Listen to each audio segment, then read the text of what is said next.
Est-ce qu'on m'entend là? Et on t'entend très bien. Bon, Voilà. c'est parfait. Avec un très beau tableau derrière toi. Et je vois que tu as, toi aussi, un goût pour les lavalampes. Ah oui, oui, j'aime bien ça, oui. Ouais, j'en ai une très belle aussi. Elle est très jolie. Ça fait comme s'il y avait un feu de cheminée. C'est pas vraiment un feu de cheminée, mais il y a un peu de ça. Bon, merci Gilles de nous avoir rejoints sur Fréquence Populaire. Euh, je voulais te demander ton avis sur ce qu'il se passe avec notre gouvernement. Je ne sais pas s'il y a une dose de bromure qui a été pris massivement par le gouvernement, mais il a l'air de ne pas se passer grand-chose, à part Retailleau qui a l'air de fonctionner euh, Oui, par lui-même et pour lui-même. l'élément marquant, c'est qu'il ne se passe rien. Ah ben voilà, comment ça se fait qu'il ne se passe rien? Il ne devait pas sauver la France et il n'y a pas un problème de budget, on n'est pas dans une crise de la dette qui va nous tomber sur le coin du nez. Est-ce qu'il ne faut pas réindustrialiser? Il y a la guerre en Ukraine, il y a des crises La agricoles, la il y a Mayotte. difficulté, Que diable font-ils? oui, mais la difficulté est dans le fait que pour qu'il se passe quelque chose, il faudrait qu'il y ait un accord politique entre les membres du gouvernement. Or, pour l'instant, ça n'est pas le cas. Il y a bien, les amis du Premier ministre qui sont aussi les amis du président, mais, i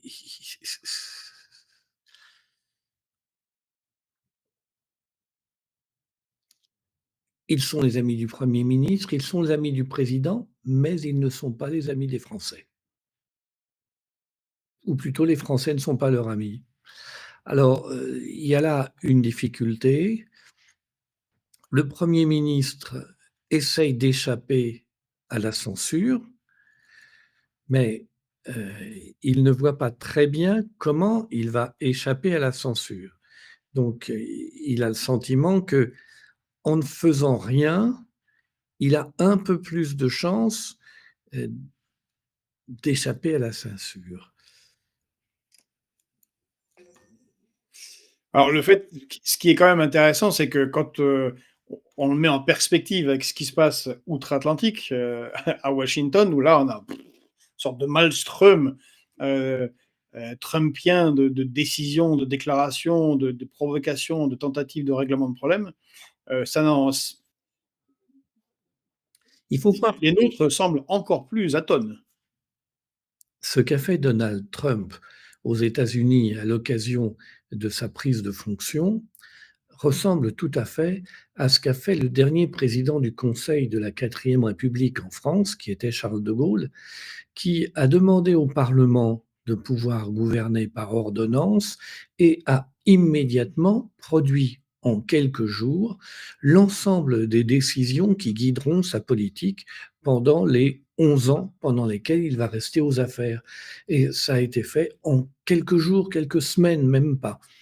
Et là, on voit bien que pendant les 2 mois qui ont séparé l'élection de la prise de fonction, les équipes de Trump ont beaucoup travaillé de façon à ce que le jour de l'intronisation, il puisse signer 87 décrets qui structurent sa politique. Euh, Quel est l'intérêt de faire tout cela d'un coup? C'est que en politique, on sait très bien que ce que ne fait pas immédiatement, ça devient très difficile à faire parce que il y a une forme de résistance naturelle de l'État qui va faire que ensuite toutes sortes de méandres vont intervenir pour la prise de décision qui vont retarder chacune des prises de décision pour une raison ou pour une autre. Tel ou tel organisme d'État, tel ou tel ministère, telle ou telle administration va dire ah ben, on ne peut pas faire ça parce qu'il y a ici un sous-règlement dans un troisième alinéa de quelque chose qui n'a pas été voté, mais qui est l'objet d'une jurisprudence qui interdit que.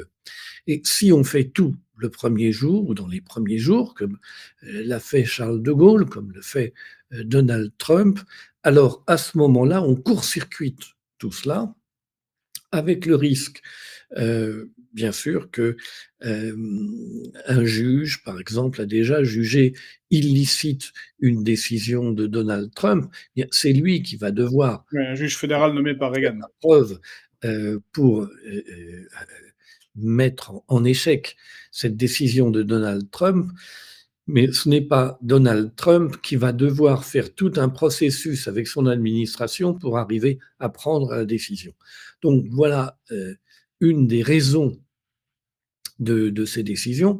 L'autre raison, elle est plus cosmétique et plus de communication, c'est qu'on veut montrer aux gens que ça change. Charles de Gaulle avait cette préoccupation, Donald Trump a cette préoccupation, et au fond, euh, elle n'est pas mauvaise non plus, montrer aux gens qu'ils ont voté et que ça sert à quelque chose. Pour Charles de Gaulle, c'était quelques militaires à Alger qui avaient voté, mais enfin, l'esprit était celui-là. Alors l'autre jour, jeudi, on a reçu, François Coq, que tu connais, il me semble, heu qui est un fin connaisseur de ce qui se passe dans l'Union européenne, et lui, il a noté que l'Union européenne était un peu, atone elle aussi, pendant quelque temps, qui était la période de temps où madame von der Leyen était à l'hôpital, parce qu'elle était malade. Ça a été un peu caché, pour cacher les. Non, ça n'a pas été caché parce que c'était le moyen d'empêcher qu'elle apparaisse à son procès sur la question ou sur l'affaire des achats de vaccins Le procès qui est en Belgique ou celui intenté par le New York Times aux États-Unis? en Belgique. En Belgique. Et apparemment, ses avocats, ils sont allés pour, tenter de faire tout sauter, il me semble. Mais Je si pense qu'il y aura plus de elle risques pour elle avec le ne procès s'y est pas américain. elle ne s'y est pas présentée étant officiellement ou réellement malade. Peut-être les 2.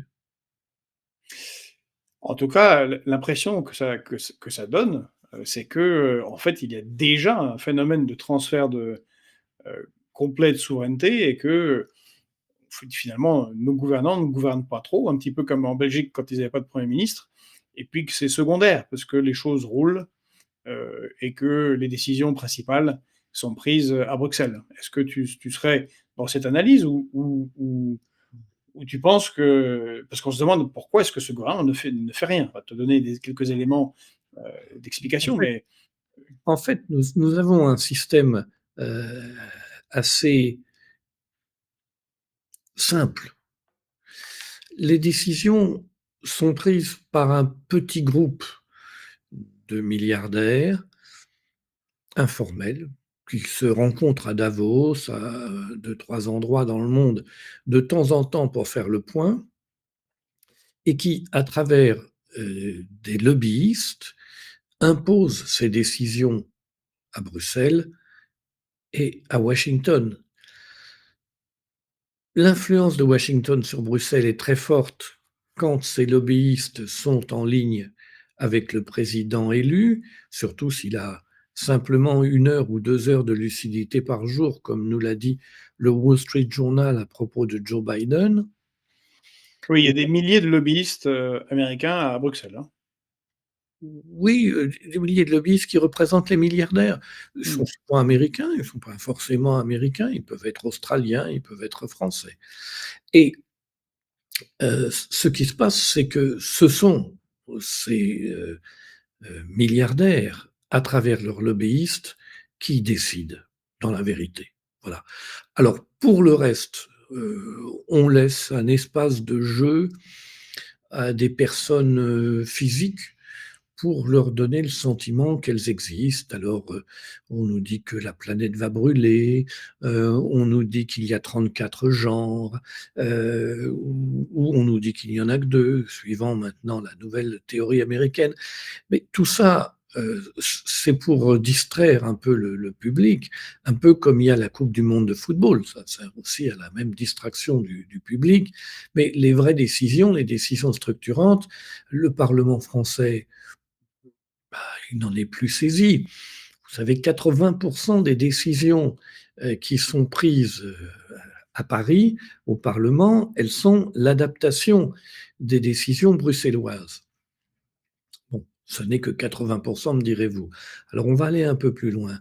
On va regarder que 60% des lois votées à Paris ne sont pas l'objet de décrets d'application. Donc, elles sont certes des lois votées, mais elles ne vont pas plus loin que la présentation télévisée par le ministre. Ce sont des lois qui disent ce que, dans sa psyché, le ministre, le Premier ministre, le président ont pensé. Mais c'est du papier qui ne sert à rien.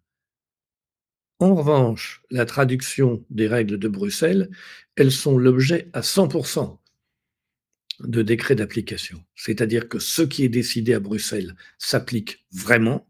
Ce qui n'est voté qu'à Paris est un blabla qui ne va pas très loin. Donc on n'a plus de souveraineté. Ah ben non, elle a filé. Elle a filé en plusieurs morceaux. L'acte unique européen, puis Maastricht, puis enfin la Constitution européenne qui n'a certes pas été votée puisqu'elle a été refusée, mais qui a été représentée sous un autre nom, comme traité de Lisbonne. Il y a d'ailleurs maintenant voté comme intention un pas de plus de communauté politique européenne qui vise tout simplement à mettre fin à au restant de souveraineté, puisque le fonctionnement serait purement fédéral, et comme aux États-Unis d'Amérique, c'est-à-dire chaque État ayant la capacité de peser sur des questions de vie quotidienne, euh, guère plus. Mais officiellement cette fois-ci. Mais comment est-ce que tu penses que les gens à Bruxelles comptent trouver une solution ou pas de solution pour la France? Parce que la situation est quand même problématique. Non, pas du tout. Tout va Pour bien. tous les Français, la situation est problématique. Elle va l'être de plus en Pour plus. ceux les Français, parce qu'on ne leur explique pas. Bruxelles décide, Bruxelles dirige. La France n'a pas voté de budget, c'est très bien. Celui que Bruxelles a choisi va s'appliquer. C'est tout. Mais ne craignent-ils pas un soulèvement? Parce que la France a cette particularité non seulement de voter mal lors du référendum que tu évoquais en mai 2005, dont on va bientôt fêter euh, le 20e Oui, anniversaire. mais vous savez, les malheurs sont nombreux. Trump a été élu alors que Kamala était programmée pour être élue. Elle n'avait pas 1 heure de lucidité par jour. Et on avait l'intention qu'elle en ait beaucoup moins. Hein, il y a des malheurs. Trump a été élu, les Français peuvent se soulever, voilà, ce sont des malheurs. Mais on pense qu'on va trouver un moyen. Regardez Trump, il a tourné la tête brusquement et échappé à une balle. Il va pas échapper à toutes.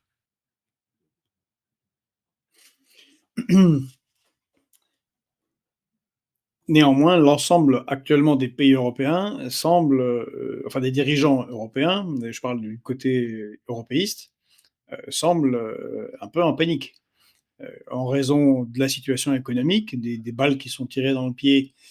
Je parle des Allemands spécifiquement par rapport au gaz peu cher russe, au destin des armes qui n'est pas en leur faveur en Ukraine, et avec un Donald Trump qui les traite avec un mépris absolu et il donne l'impression d'être des poulets qui marchent volontairement l'égorgement.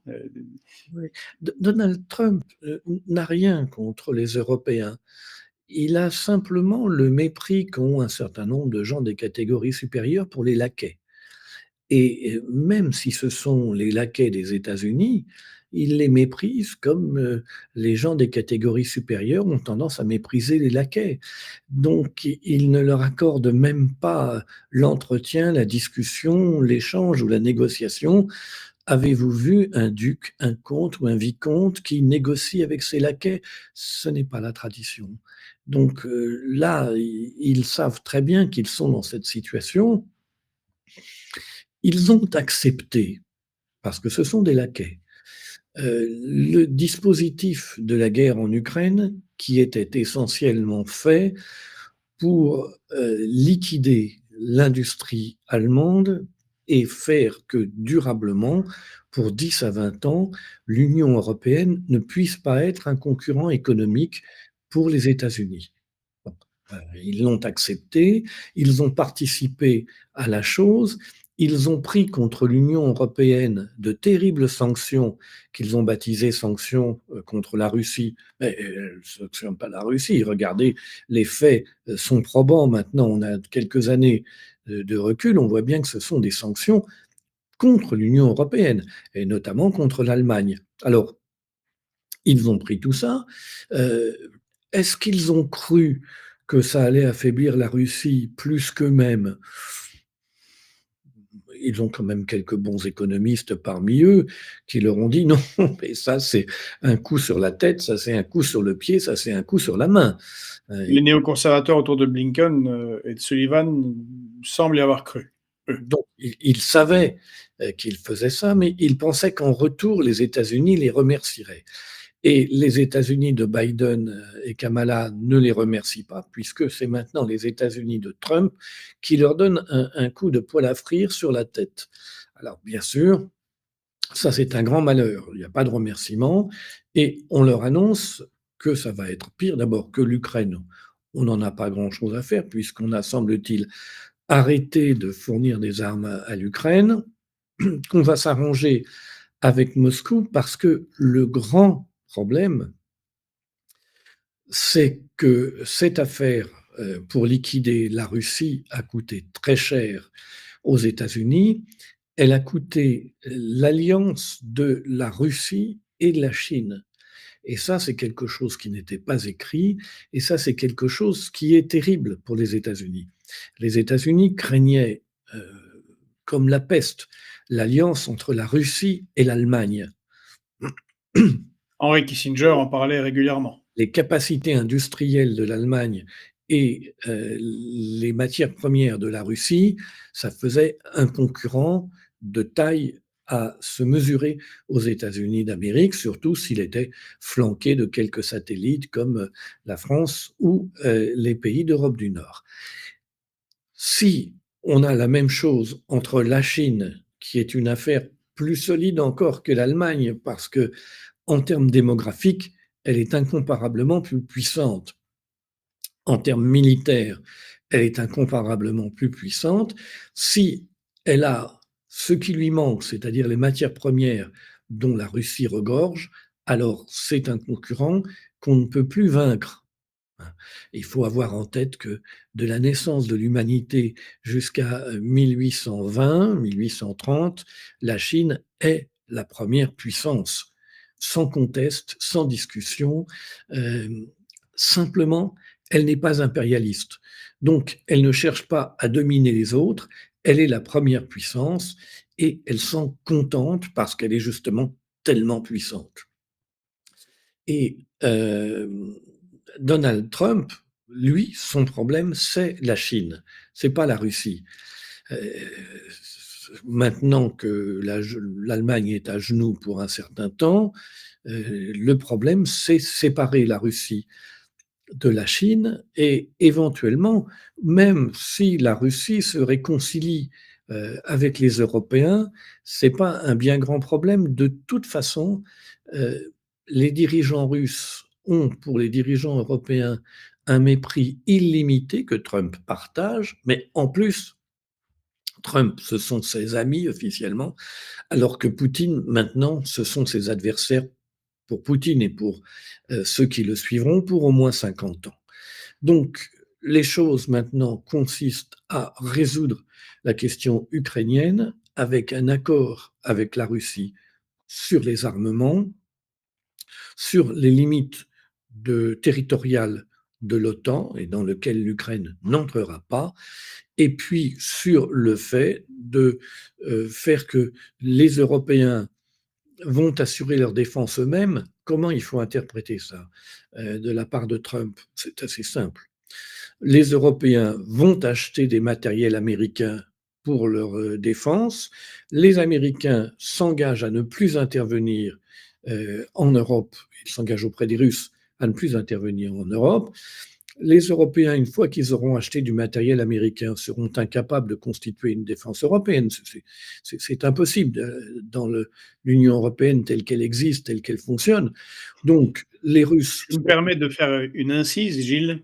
Marc Rutte, le l'inénarrable secrétaire général de l'OTAN, a montré le haut niveau d'indépendance de l'OTAN et de l'Union européenne, puisque à Davos, il a proposé l'idée que l'Union européenne paye les armes américaines qui seraient envoyées en Ukraine.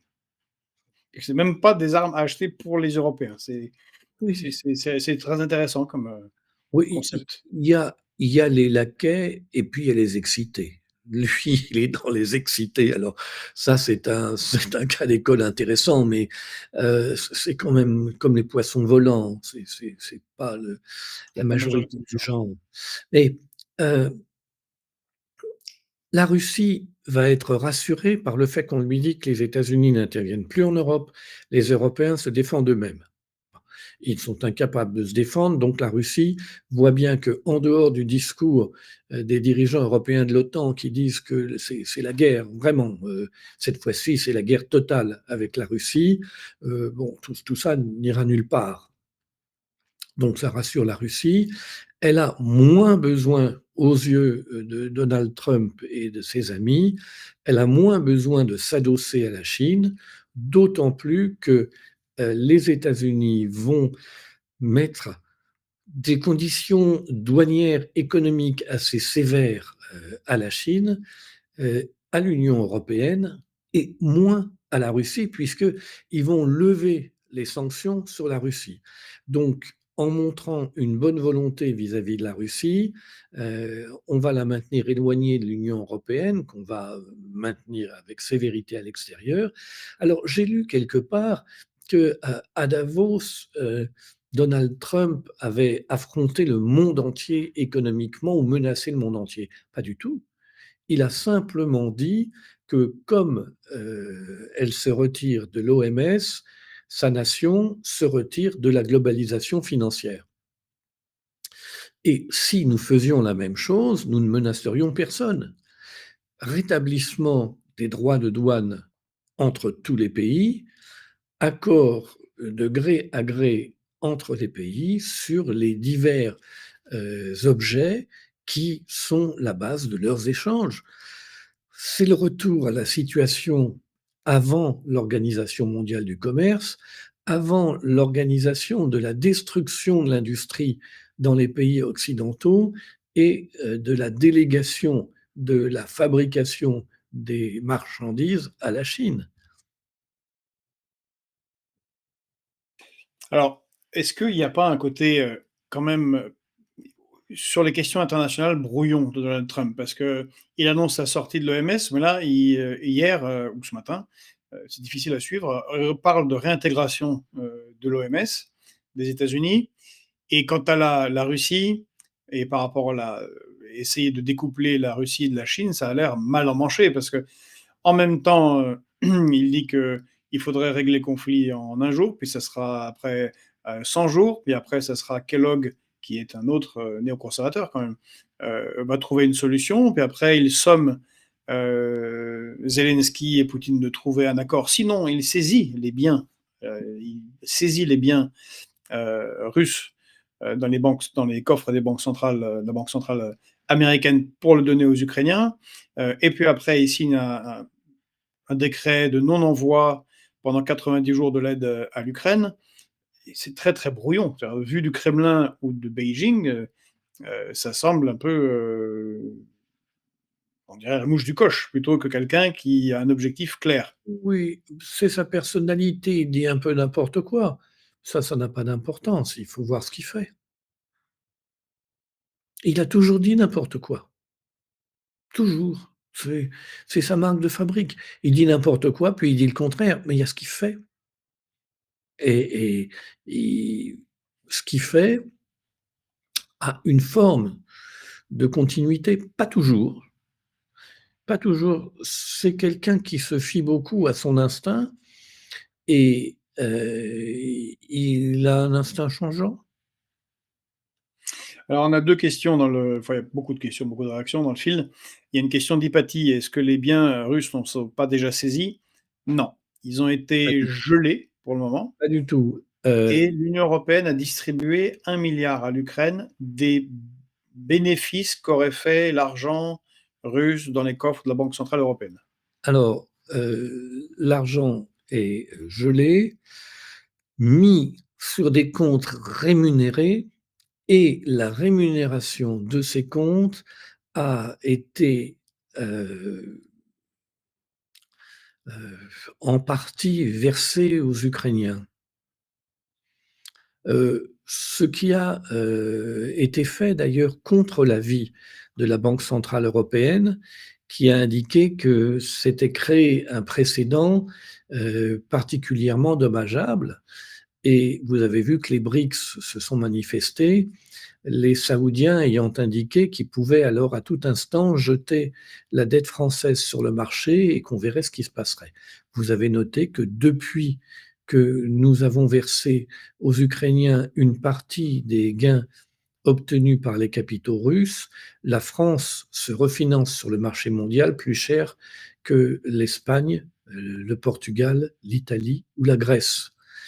Vous ne pouvez pas ne pas noter ce que les médias ne vous disent pas. Merci de le faire remarquer à notre audience. Ah, il y avait aussi une petite question de Jean-Pierre Leroux: y a-t-il des escarmouches de territoire entre la Chine et la Russie?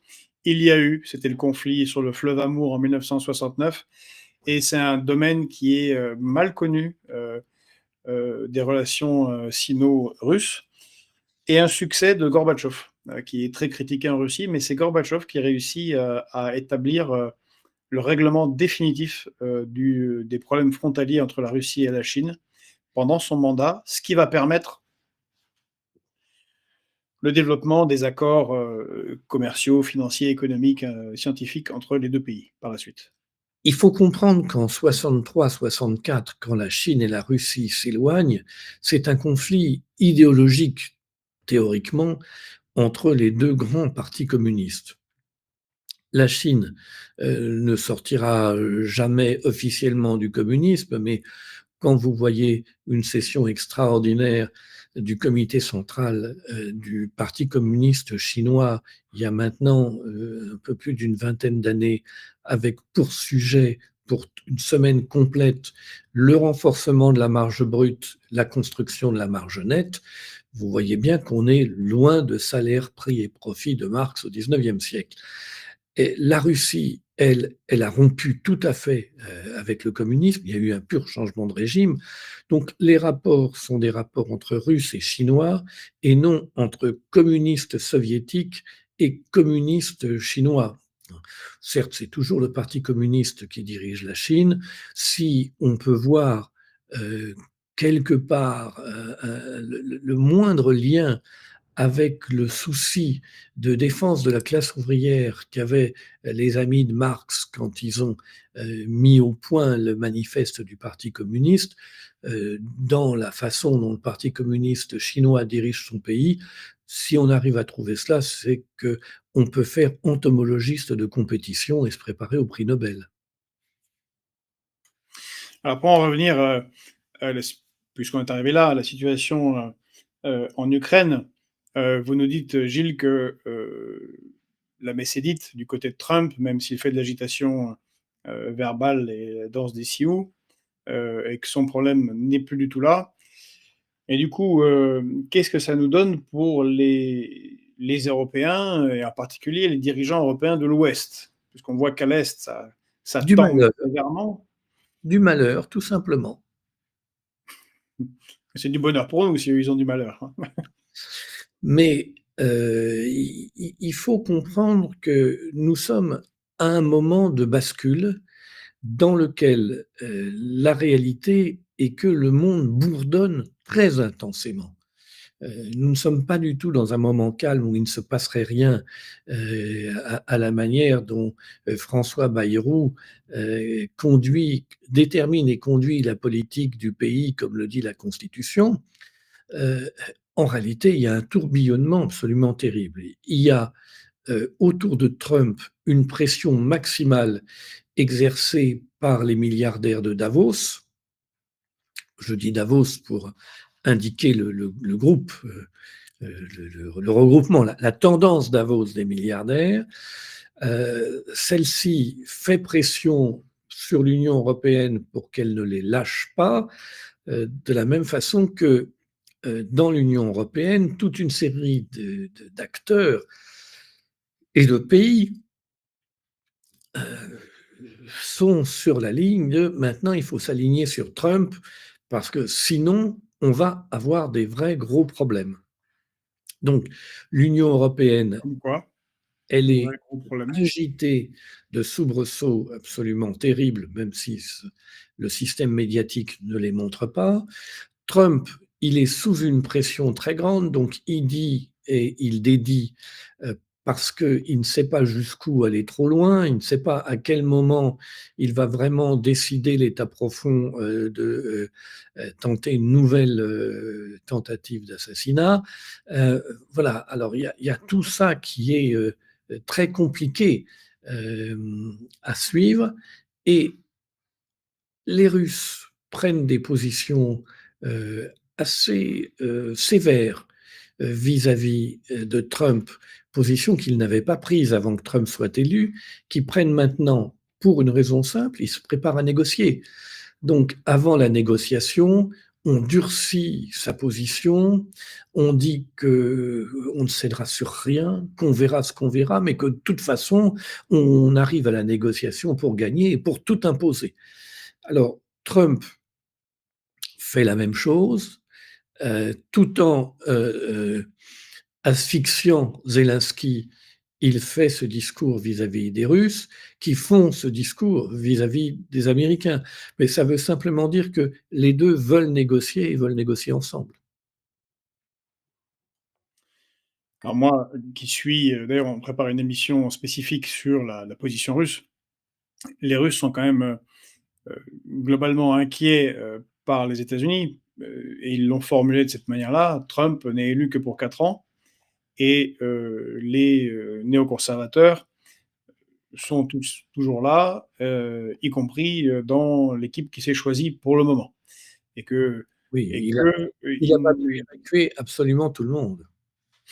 voilà, mais de toute façon, à moins de faire un coup d'État, il ne sera là que pendant 4 ans, et que les États-Unis se sont illustrés dans le refus, enfin de leur incapacité à, depuis les accords passés avec les différentes tribus indiennes au XIXe siècle, leur incapacité à respecter un accord signé. On peut parler des... Et donc Il ils se ne disent qu'un accord signé est dangereux avec les États-Unis car il ne sera pas respecté. Ils n'ont pas respecté l'accord intervenu lors de la fin de l'Union soviétique qui stipulait que l'OTAN restait à son niveau et ne se rapprochait pas des frontières russes. C'est d'ailleurs la cause de la guerre en Ukraine et la cause de toutes sortes de difficultés. Et ils n'ont pas respecté. Enfin, Donald Trump lui-même est sorti des accords INF. Les accords de Minsk ont été respectés par personne, y compris par Donald Trump. Donc, ils partent de mauvais, très très mauvais a priori. C'est-à-dire que si on lit bien, et d'ailleurs c'est ce que nous ont dit quand on y était avec Pedro à Moscou, nous ont dit certains durs, disons, du régime, euh, tant que tout n'est pas pris à l'est du Dniepr et Odessa, Les il n'y aura Russes, pas de discussion. les Russes se fient beaucoup plus à leurs armes qu'au discours des Américains. L'observation de l'histoire du monde montre que c'est assez judicieux comme raisonnement. Tant que vous n'avez pas les armes pour sécuriser une zone dont on vous dit qu'on vous en donne la, la, la jouissance, ou l'autorité, on vous y donne l'autorité, ce discours ne sert à rien. Donc les Russes vont constituer, d'ailleurs vous voyez bien que les Russes n'avancent pas du tout dans cette guerre et ils n'avancent pas du tout pour négocier. Ils avancent pour l'avenir. Ils avancent de quelques mètres ou quelques centaines de mètres par jour depuis 2 ans, mais derrière leur ligne, ils organisent la Russie et ils organisent des républiques fédérales russes. Et leur intention est qu'il n'y ait aucun retour en arrière possible. Ils ne font pas des offensives où ils gagnent 400 kilomètres pour ensuite être loin de leur base arrière logistique et pouvoir se trouver coupés. Non, ils avancent sur une ligne de front assez large, mais sur laquelle ils avancent très peu, très précautionneusement. Et quand ils ont avancé, c'est en général qu'ils ont détruit purement et simplement les défenses anglo-franco-américano-ukrainiennes qui sont face à eux. Bien.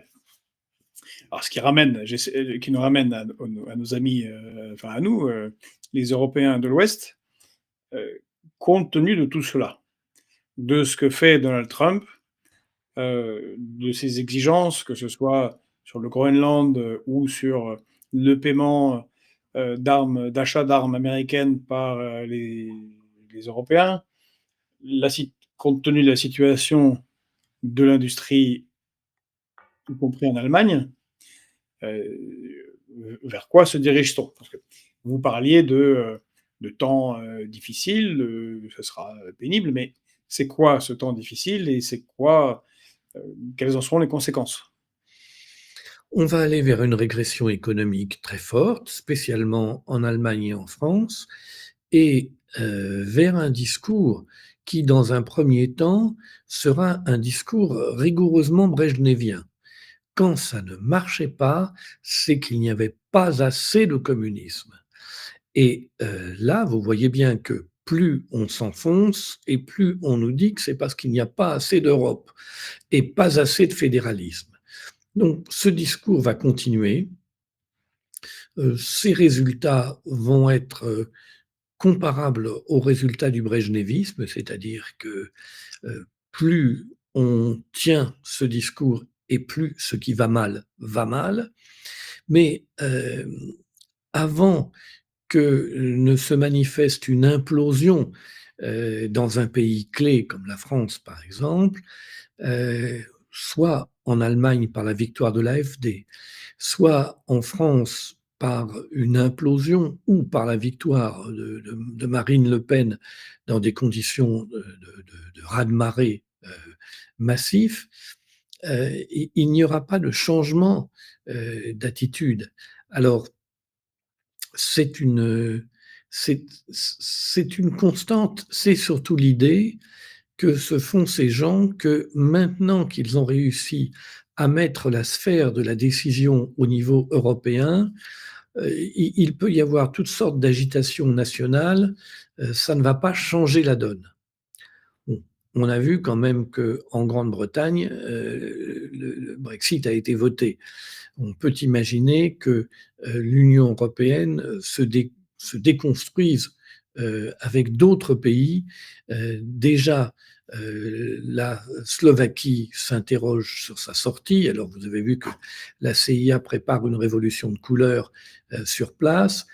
Il y a dans la partie est de l'Europe maintenant une grande confrontation entre des pro-américains extrêmement américains et très peu européens, et puis des nationaux qui voient dans la Russie un ami, pas forcément un ami intense, mais enfin quelqu'un qui n'est pas forcément plus loin d'eux que ceux qui sont de l'autre côté de l'Atlantique. Donc, ce qui va se passer, c'est un approfondissement de la crise, euh, un, un, une attitude comparable à celle qu'on voit en France. Euh, euh, Emmanuel Macron est désavoué aux élections européennes. Il organise une dissolution de l'Assemblée nationale où il est désavoué au premier tour avec une victoire en premier tour du Rassemblement national. Il organise un dispositif pour empêcher le Rassemblement national d'avoir la majorité absolue qui lui serait revenue par le système de vote habituel, uninominal à deux tours. Il organise le Front républicain. Ce Front républicain donne la majorité relative au nouveau Front populaire. Donc il est battu une fois par son opposition de droite, une fois par son opposition de gauche. Et nous voyons actuellement une impuissance caractérisée d'un gouvernement dirigé par quelqu'un qui est dans la force qui a été battue trois fois, successivement. Et il pense qu'il va gouverner avec la force qui a été battue trois fois successivement, qui est la sienne, et une impopularité dans le pays qui maintenant rejoint celle de François Hollande à ses plus belles heures.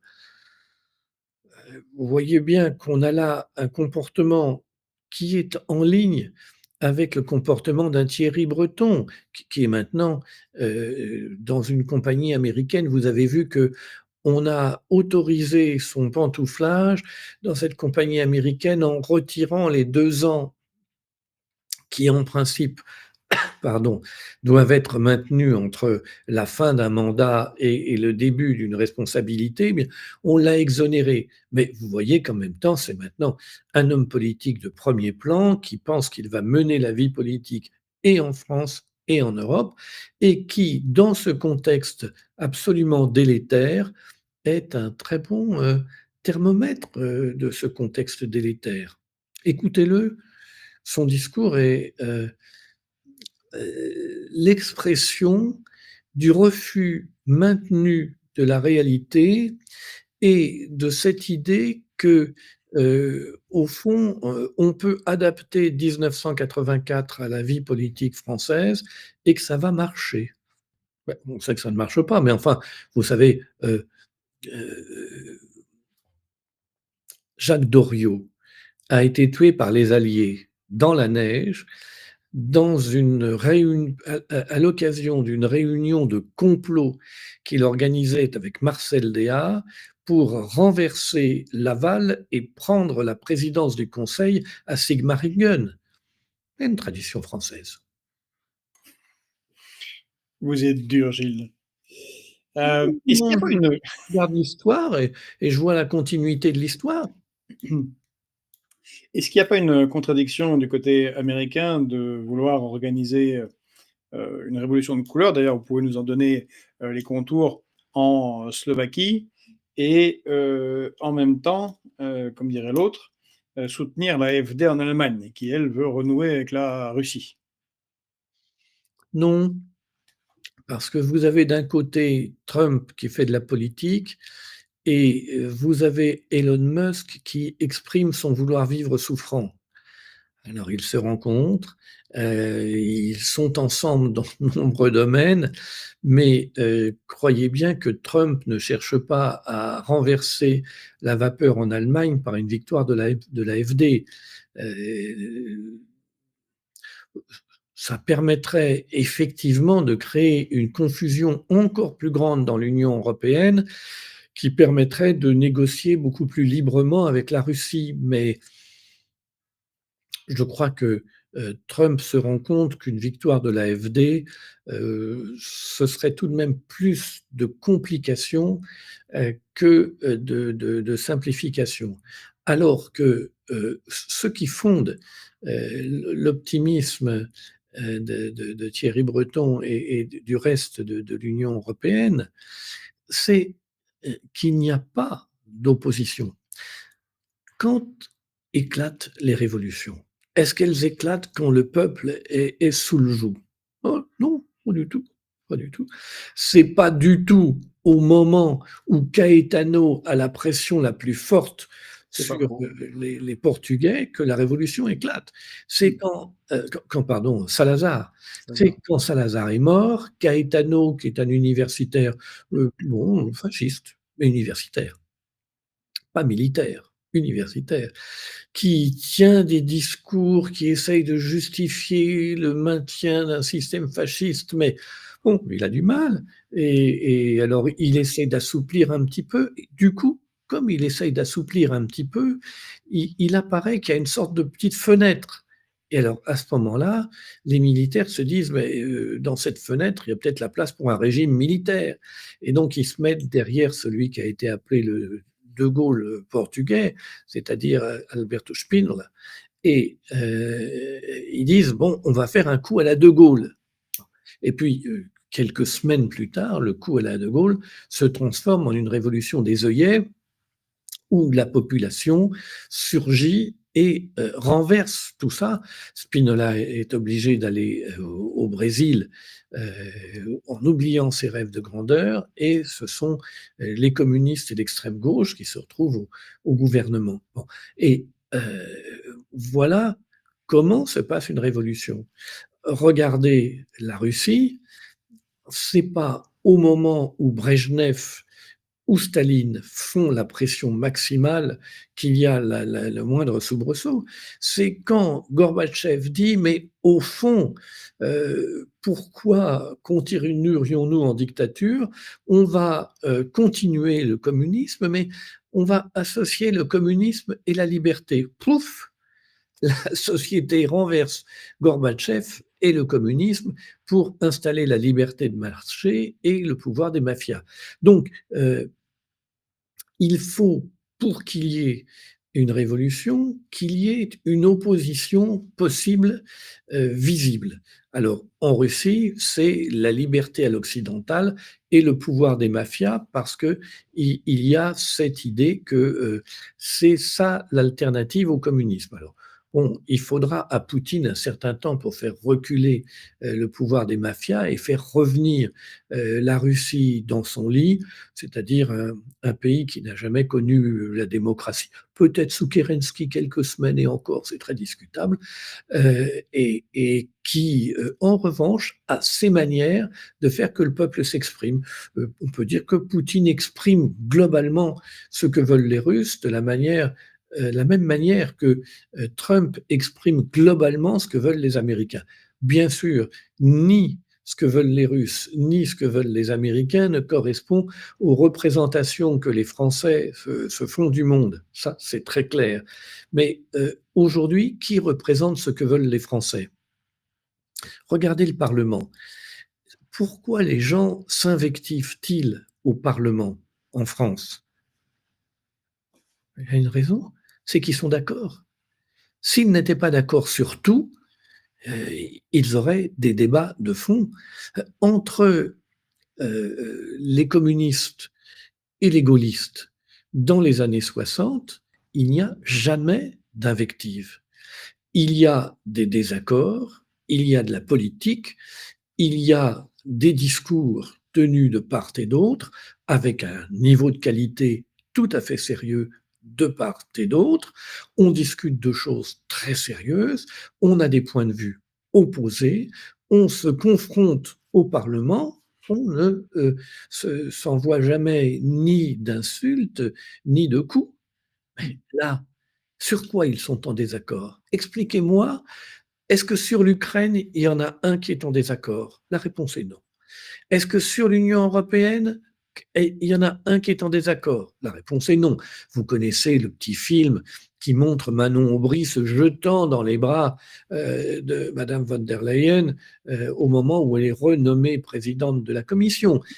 Euh, Oh, ils veulent quand même changer les choses de l'intérieur, avec Tsipras en particulier.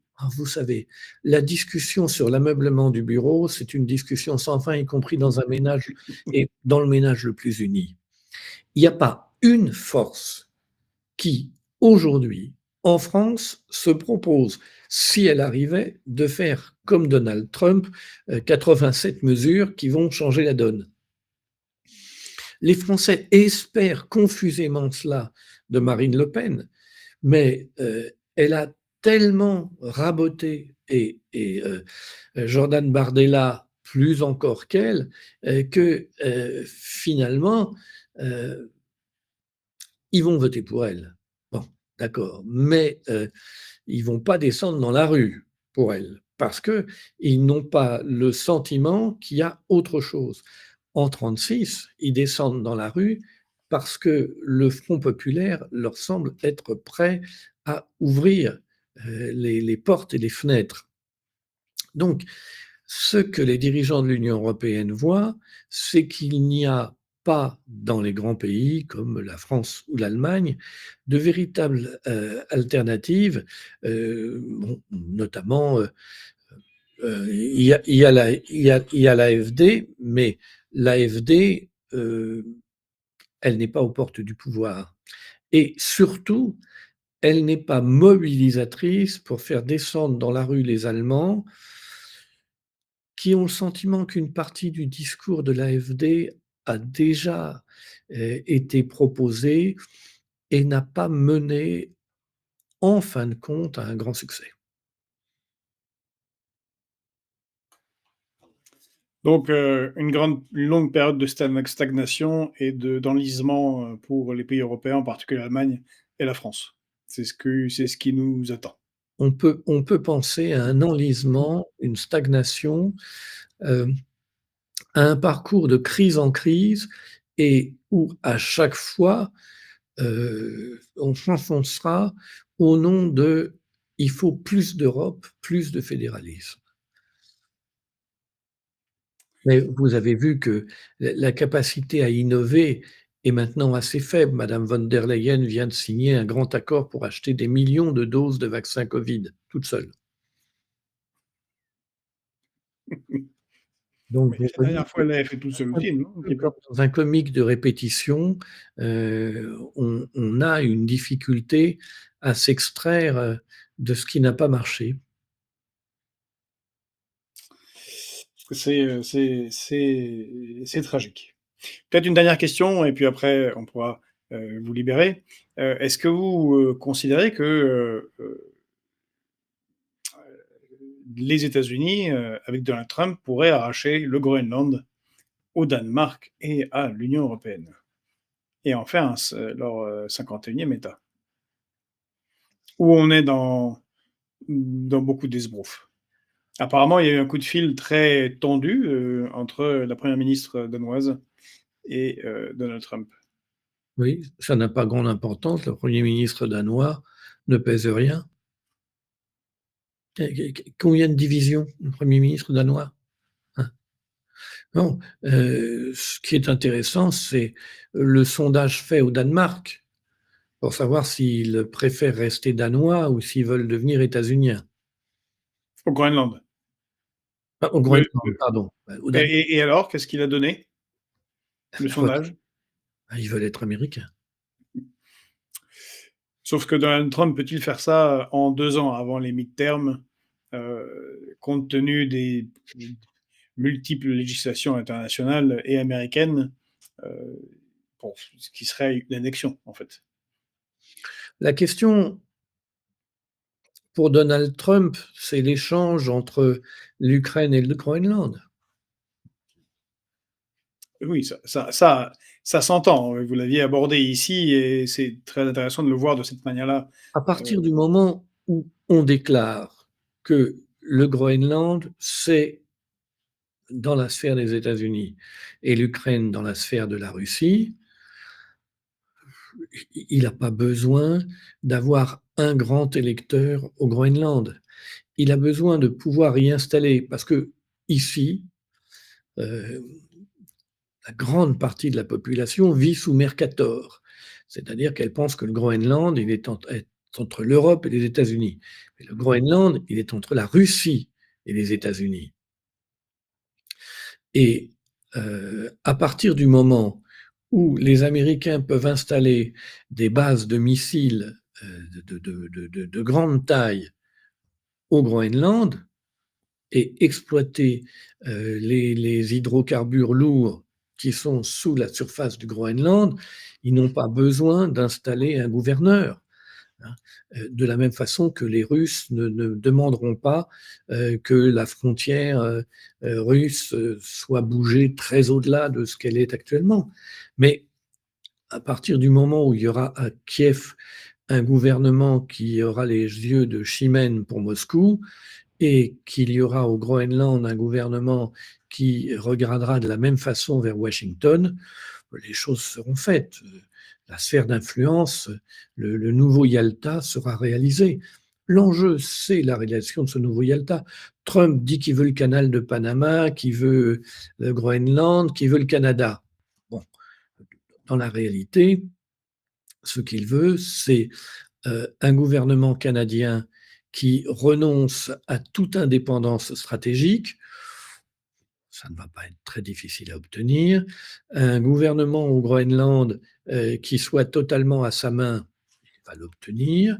Et quant, quant au Panama, bon, l'influence américaine au Panama est quand même tout à fait consistante déjà. Donc, la réalité, c'est que on a un discours de comédie américaine qui est tenu par Trump, et puis une réalité pratique qui montre une volonté de répartir le monde en zones d'influence russe américaine. Pourquoi? Pour que les Russes ayant leur zone d'influence sortent de la zone d'influence chinoise. C'est pas compliqué quand même à comprendre.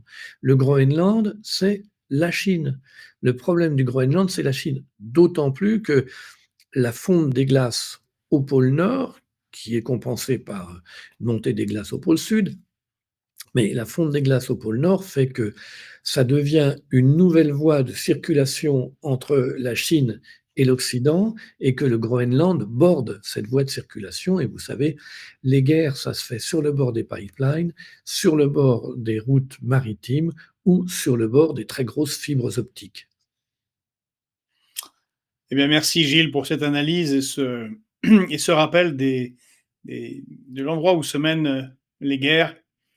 On a Bertrand en 1973 qui nous écrit: mais au Groenland, on se rapproche des pôles, on pourrait leur envoyer Ségolène pour mettre un peu d'ambiance sur la banquise. Merci encore une fois, Gilles, Merci à pour vous. tes analyses et cette vision globale extrêmement intéressante. Tu as énormément de bons retours de ceux qui t'écoutent, en particulier ici, mais aussi sur le différé. Euh, eh bien, si tout va bien, euh, rendez-vous lundi prochain pour décortiquer ce qui se passe sur notre planète et dans notre pauvre petite Europe. À très bientôt.